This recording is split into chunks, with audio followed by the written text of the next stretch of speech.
I have been always interested in archaeological finds that could confirm the truth of the Bible. I felt then I want to come in here to Saudi Arabia and see it for myself. I want to be able to say, I have seen this place.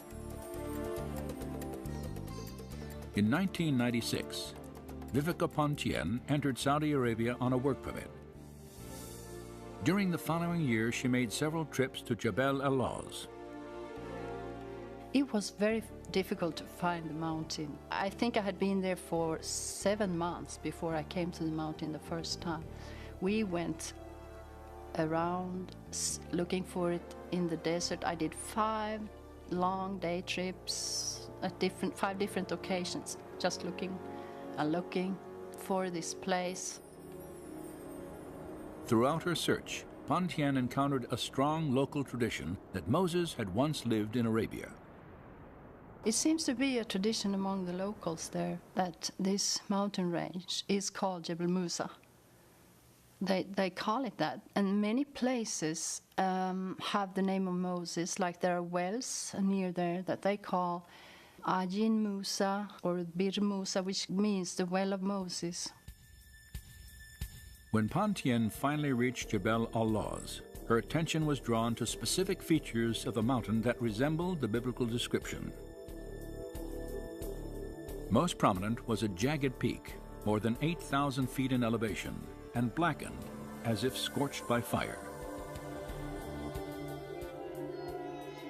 And at its base, an enormous pile of boulders, at least 15 feet high and 60 feet across. The flattened top of this structure had the appearance of being man-made, and etched into its rock faces were petroglyphs of bovine creatures, cattle and bulls.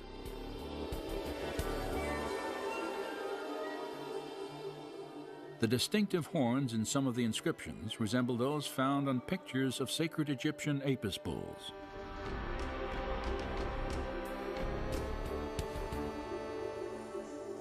Could these stones be the remains of an Israelite altar, once built at the base of a holy mountain? Conclusive investigation is not possible at this time, for Saudi law severely limits all foreign research. And they have put up archaeological signs that tells this is an archaeological area and you're not supposed to trespass here. So it's evident that the Arabs themselves consider this to be some old sites of archaeological interest. Satellite photos of the area have revealed another geographical feature that parallels the biblical account: a sprawling plain of more than 10,000 acres. Flat, surrounded by mountains, and adjacent to the dried bed of an ancient river, it could have provided an ideal place for the Israelite encampment 3,500 years ago. Just west of the mountain stands another possible link to the Exodus account: a towering rock 60 feet high. It is split from top to bottom, and evidence of water erosion is etched into its base.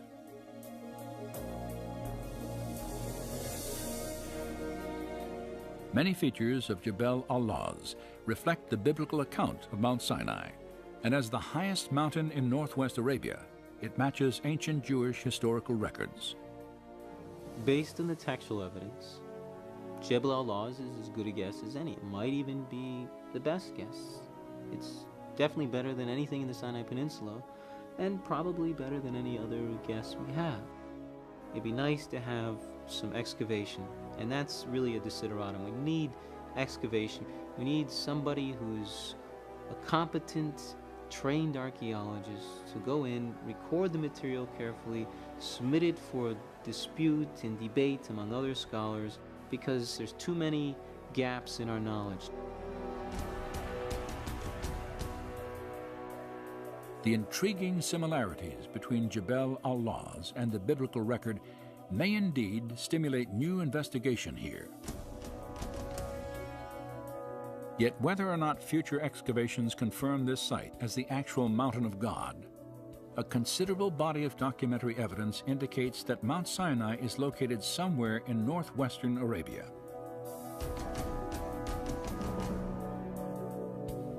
As a result, we have 2 points by which to plot the first stage of Israel's exodus. For Goshen provided a beginning, and Midian a destination and direction. And between them must lie a body of water.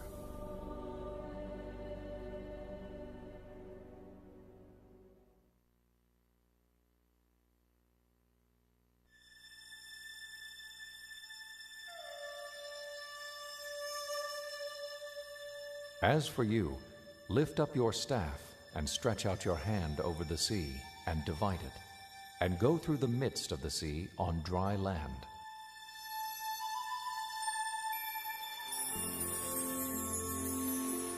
The Exodus account states while on their journey to Mount Sinai, the children of Israel encountered a seemingly insurmountable obstacle, the waters of the Red Sea.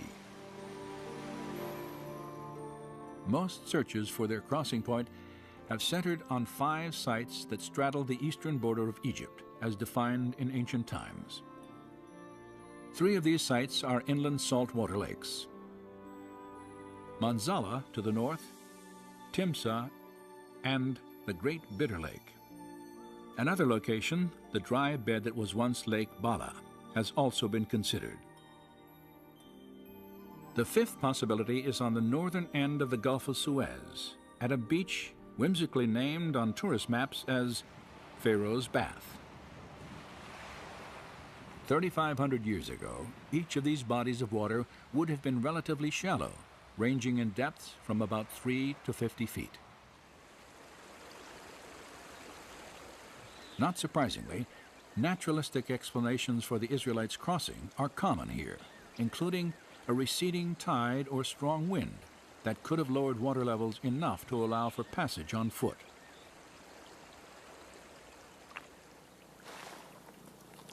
However, no direct evidence has ever emerged at any of these traditional sites to confirm the Exodus narrative. Nor does their geography resemble biblical descriptions of the beach where Pharaoh's army confronted Moses and his people.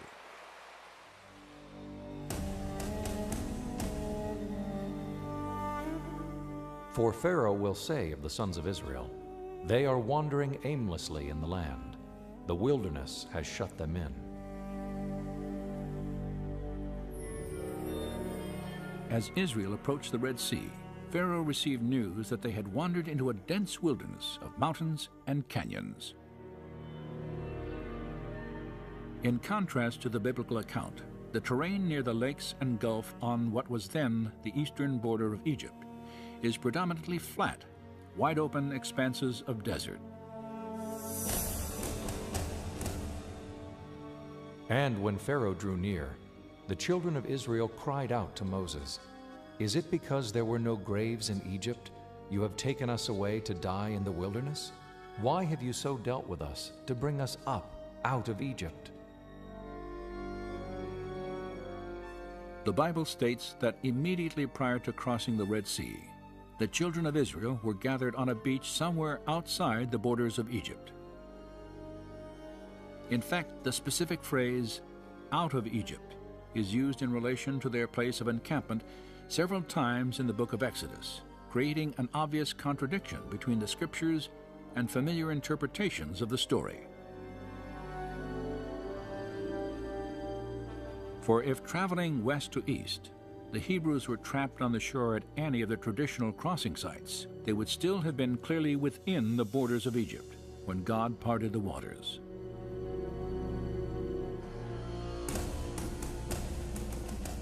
Was it not you who dried up the sea, the waters of the great deep, who made a road in the depths of the sea?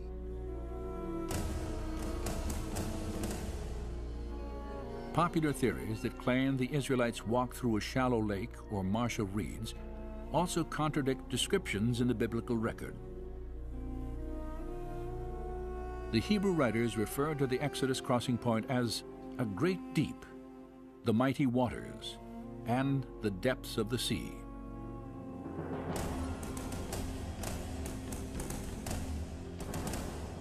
And the Egyptians pursued and went after them into the midst of the sea. Then the waters returned and covered the chariots, the horsemen, and all the army of Pharaoh. Not even one of them remained. In the 1st century, the historian Josephus numbered the Egyptian army at 250,000 men. Skeptics have long questioned how every soldier and horse in an army of that magnitude would have drowned in a shallow lake they could have easily traveled around.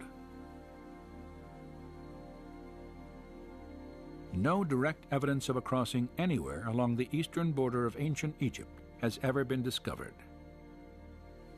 As a result, accounts of the Exodus are often dismissed as fiction or legend. However, this absence of evidence could again indicate that archaeologists have been looking in the wrong places. For if the biblical descriptions are accurate, then the Red Sea of Moses and the Israelites may be located somewhere other than the lakes and gulf that separate Egypt from the Sinai Peninsula.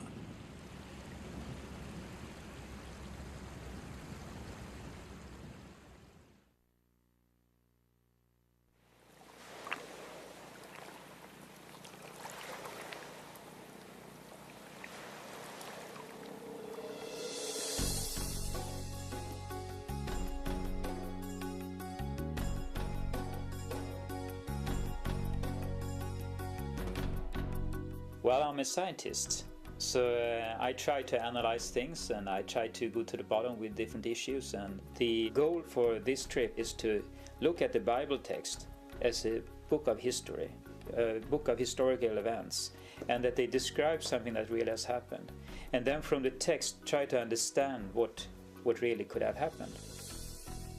In the spring of 2000, Dr. Leonard Moeller took part in an expedition through Egypt and the Sinai Peninsula. Moeller is a medical research scientist at the Karolinska Institute in Stockholm, Sweden. He is also trained in the field of marine biology. His skills in analytical research, coupled with a deep interest in biblical archaeology, had drawn him to the Middle East on many occasions. Now, as a member of an international team organized by Discovery Media Productions, he had come to the Gulf of Aqaba to renew his search for evidence of the Israelites' Exodus journey. For several years, Moeller studied historical and documentary evidence suggesting Midian as the probable location of Mount Sinai. He realized that to reach the mountain of God, the Israelites would have first crossed a body of water located east of Egypt's ancient borders. The land of Midian is always on the east coast of the Gulf of Aqaba, and the mountain was in the land of Midian. There Moses saw the burning bush, etc. So if the mountain is on the east coast of the Gulf of Aqaba, and if the land of Midian is there, and if all these events took place there, they have to cross some water to get there. And therefore the Gulf of Aqaba is of great interest. As the right arm of the Red Sea, the Gulf of Aqaba separates the Sinai and Arabian peninsulas. Moeller recognized several specific connections between the Gulf and biblical accounts of the Exodus. A prime example is found in the book of 1 Kings.